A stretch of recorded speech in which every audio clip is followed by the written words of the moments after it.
PG welcome see you in PG point. तो आज के इस सेशन में हम लोग डिस्कस कर रहे होंगे आपको CSGMU बीएड थर्ड सेमेस्टर का detailed syllabus. Ma'am what does mean detail?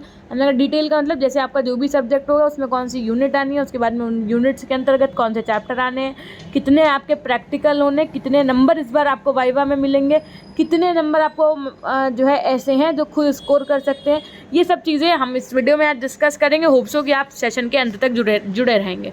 अब देखिए, इसमें तो आपका जो पेपर 1 है और पेपर 2 है ये ही आपको सिर्फ देने जाना है। जैसे आपने अपने सेकंड सेमेस्टर में 4 पेपर दिए, फर्स्ट सेमेस्टर में 4 पेपर दिए, बस इस बार आपको सिर्फ और सिर्फ 2 ही पेपर देने जाना है। क्या मैम 2 पेपर? हमने कहा हाँ जी, आप सही सुन रहे हैं, एकदम 2 paper.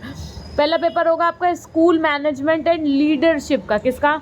School management and leadership का। दूसरा पेपर होगा आपका एजुकेशनल गाइडेंस एंड काउंसलिंग का। ठीक, इसमें मार्क्स की अगर हम बात करें तो 25 नंबर आपको कॉलेज की तरफ से, 75 नंबर आपका पेपर होगा।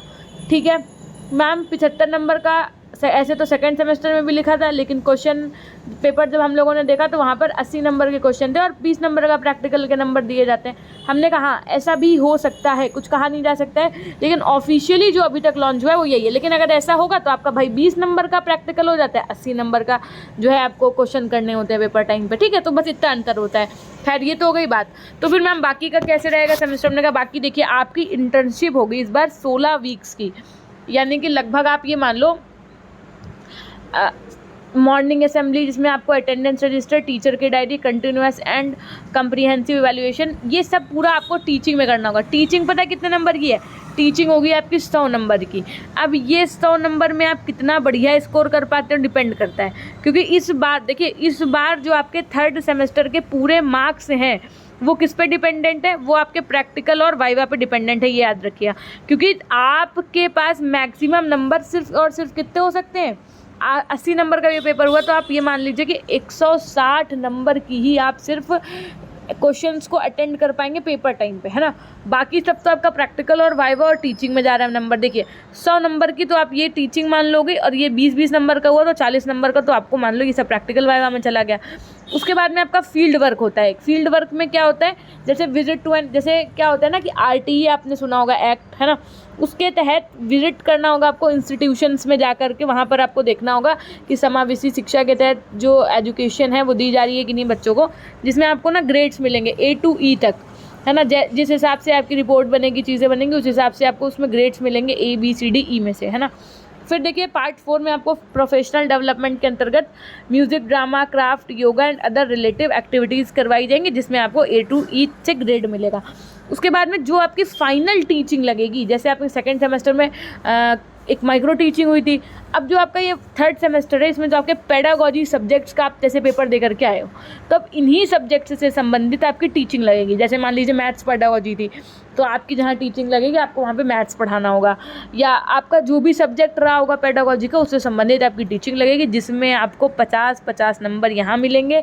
इंटर्नशिप और वाइवा का एक होगा आपका जो एग्जामिनर आते हैं लेने प्रॉपरली, वो आपकी जो आपकी फाइल्स बनेंगी उनसे, है ना, आपसे रिलेटेड क्वेश्चन भी पूछेंगे, जो आपने टीचिंग की होगी उससे संबंधित क्वेश्चन पूछेंगे, वो आपका 50 नंबर का होगा। तो आप ये मान लो इस बार आपकी थ्योरी जो पोर्शन है, थ्योरी वो आपका 200 नंबर का, जो प्रैक्टिकल पोर्शन है वो आपका 250 नंबर का, और इस थ्योरी में भी 40 नंबर भी प्रैक्टिकल के मान लो, है ना, क्योंकि अभी थ्योरेटिकल ऊपर 100 नंबर का जो पेपर था आपने देख यहाँ पे इन्होंने काउंट किया है, उसमें 80 नंबर का पेपर होगा भाई, 20 उसमें भी तो प्रैक्टिकल मिलने हैं ना, जो आपकी छोटी सी फाइल्स बनती हैं।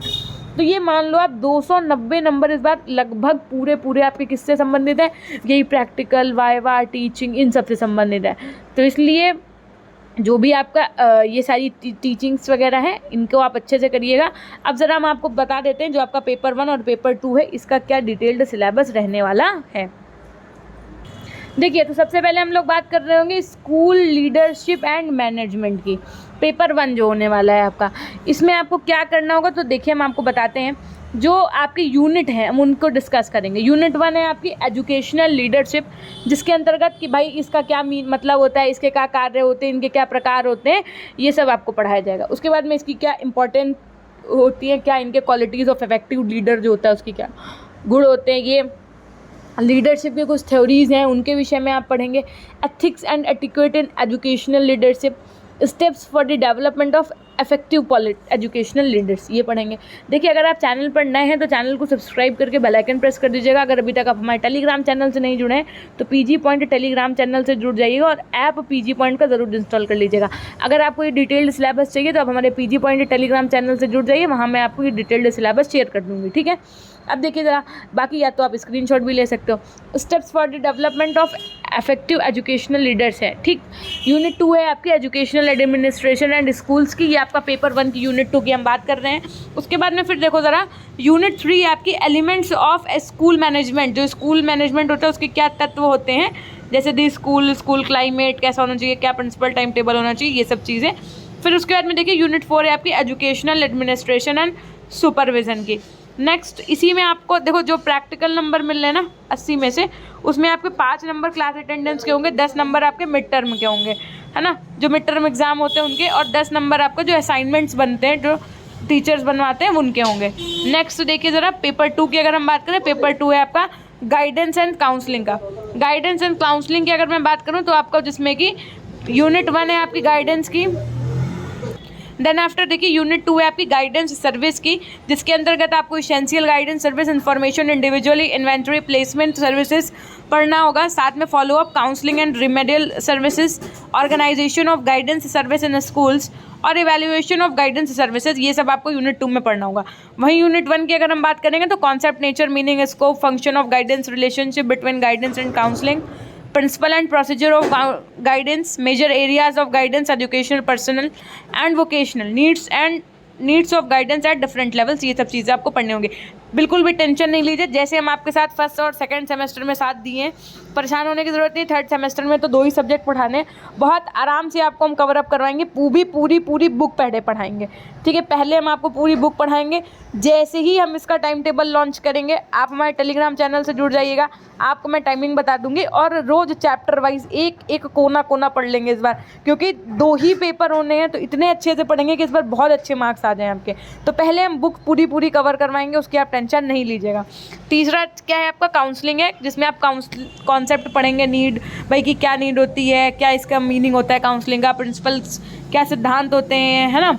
इसी के साथ में techniques of counselling, then after types of counselling, directly और नॉन डायरेक्टिव, ये सब पढ़ेंगे। और उसके बाद में अगर हम बात करें यूनिट 4 की आपके, तो यूनिट 4 में हम लोग काउंसलिंग पर्सनल की से रिलेटेड चीज़ें पढ़ेंगे, जिसमें एक qualities of and a role of counselling relationship क्या होता है, guidance and counselling in centres, need, objectives and functions की बात करेंगे। Then after tools and technique of guidance and counselling की बात कर रहे होंगे। तो ये तो था देखिए आपका यूनिट 1, 2, 3, 4 का सिलेबस, जो कि आपका। अब उसके बाद में देखो 16 वीक की जो आपकी इंटर्नशिप होगी 50 नंबर की, 50 नंबर में आपके कुछ ये morning assembly, attendance register, teacher की डायरी वगैरह, ये सब जो रिसर्च वगैरह आप रिपोर्ट वगैरह बनाते हैं उसके होंगे। इस तरीके से आपका कुछ बीएड थर्ड सेमेस्टर का डिटेल्ड सिलेबस यहाँ पर आपको गिवन है, ठीक है। तो जैसा कि आपने देख लिया वीडियो के माध्यम से पेपर 1 और पेपर 2 का पूरा डिटेल्ड सिलेबस। बस हाँ ये है कि इसमें थोड़ा सा सेशन में डाउट ये चीज़ रहती है कि भाई अगर इन्होंने एक्सटर्नल यहाँ 75 का लिखा है तो देखो बेटा इंटरनल 25 का होगा, अगर ये एक्सटर्नल आपका 80 नंबर का लेंगे तो इंटरनल आपका 20 नंबर का हो जाएगा। मैम एक्सटर्नल का मतलब, हमने कहा भाई जैसे भी पेपर देने गए थे ना, एक्सटर्नल का मतलब यही होता है ना। तो ये देखो एक तो छोटी सी जानकारी होगी। अब हम आपको बता दें कि क्लासेस वाली बात, कि मैम चैनल पे क्लासेस कब से चलेंगी। देखिए बस आप ये मान लीजिए सिर्फ 1 हफ्ता मेरे को दीजिए आप, है ना। 1 हफ्ते के अंदर ही हम आपको पूरा शेड्यूल बता देंगे कि किस समय आपकी कौन सी क्लास चलेगी, और सबसे पहले तो हम आपको पूरी बुक कवर करवाएंगे। और हम चाहते हैं कि इस बार आप 24 घंटे में, देखो आप कोई भी कंपटीशन की तैयारी कर रहे होगे, I know it's very well, चाहे जितना आप कॉम्पिटिटिव पढ़ लो, क्या आप अपने लाइफ में भाई बीएड में आप अगर अपना 1 लाख 1.5 लाख रुपए लगा रहे हो, जहाँ तक मेरा अपना मानना है, बढ़िया है। आप साथ में 2 चीज़ें कर रहे हो भाई, आजकल का जो क्या कहते हैं ट्रेंड चल रहा है वही ये है, अच्छी बात है कि आप 2 चीज़ों की तैयारी कर रहे हैं। लेकिन आप अपने 24 घंटे में, मैं आधे घंटे से ज़्यादा क्लास नहीं लूँगी फर्स्ट थिंग। तो मैं चाहती हूँ कि जो भी मैं वीडियो लॉन्च करूँ, जो भी मैं क्लास करूँ आपकी बुक से, वो आप आधे घंटे का ज़रूर देख लें। अगर 2 सब्जेक्ट की बात आएगी तो 1 घंटा, 1 घंटा से ज़्यादा नहीं, तो 24 घंटे में अगर आप कहीं पे अपना 1 से 1.5 लाख रुपए इन्वेस्ट कर रहे हैं तो 1 घंटे को देने में कोई दिक्कत नहीं। और विश्वास मानिए कि अगर आप अभी आज से 1 घंटा, मतलब जिस दिन से मैं क्लास लूँगी उस दिन से 1 घंटा देने लगे तो 3rd सेमेस्टर में आपको नंबर लाने से तो कोई नहीं रोक पाएगा। और एक बात बता दें, प्रैक्टिकल वगैरह में न जाने कैसे नंबर मिले, है ना, न जाने कैसे टीचिंग का क्या सिस्टम हो, तो इसलिए अपने हाथ पैर पे भरोसा रखिए। आपके पास इस बार बहुत कम मार्क्स हैं कि आप खुद से स्कोर कर पाओ, तो आप पूरा अपना 100% देने का प्रयास करिएगा, है ना। बाकी पीजी पॉइंट चैनल आपके हमेशा साथ है। बस अब आपसे हमारी रिक्वेस्ट सिर्फ एक यही है कि now you are a senior, है ना, तो अब जो बैच आएगा हमारा 2022 वाला, उसमें एज अ सीनियर आपको उनकी बहुत हेल्प करनी होगी। हेल्प करने में बस आपको इन बातों का किनका ध्यान रखना होगा कि अगर मान लीजिए आपसे कोई सलाह ले रहा है तो आप उसको सलाह देने के साथ साथ इस पीजी पॉइंट चैनल के बारे में ज़रूर बताइएगा। अगर आपके इस पीजी पॉइंट चैनल ने CSGMU बीएड वालों के लिए तनिक भी मदद की है तो, है ना। तो ये थी हमारी एक छोटी सी जानकारी। अगर आपने अभी तक हमारे पीजी पॉइंट ऐप को नहीं इंस्टॉल किया तो इंस्टॉल कर लीजिएगा। पीजी पॉइंट टेलीग्राम चैनल से नहीं जुड़े तो PG point Telegram channel search करके जुड़ सकते हैं, लिंक डिस्क्रिप्शन बॉक्स में, वहाँ से जुड़ सकते हैं। पीजी पॉइंट अगर अभी तक आप हमारे इंस्टाग्राम पे नहीं जुड़े तो वहाँ पर भी जुड़ सकते हैं, वहाँ पर भी आप अपने कुछ क्वेश्चंस, कुछ डाउट्स, जो भी हैं चीज़ें आप अपने क्वेश्चंस पूछ सकते हैं, ठीक। तो ये थी हमारी एक छोटी सी जानकारी। एक बार फटाफट से लिख दीजिएगा अपनों के लिए। यदि वीडियो पसंद आए तो लाइक करिएगा और इसको आपके जितने भी ग्रुप्स हैं हर जगह शेयर कर दीजिएगा, ठीक है, जिसमें सबको पता तो चले कि उनके 3rd सेमेस्टर में क्या है ना। तो हमेशा खुश रहिए, मुस्कुराते रहिए, कभी अपने लिए तो कभी अपनों के लिए। Till then take care, bye bye, love you all, love you my dear class.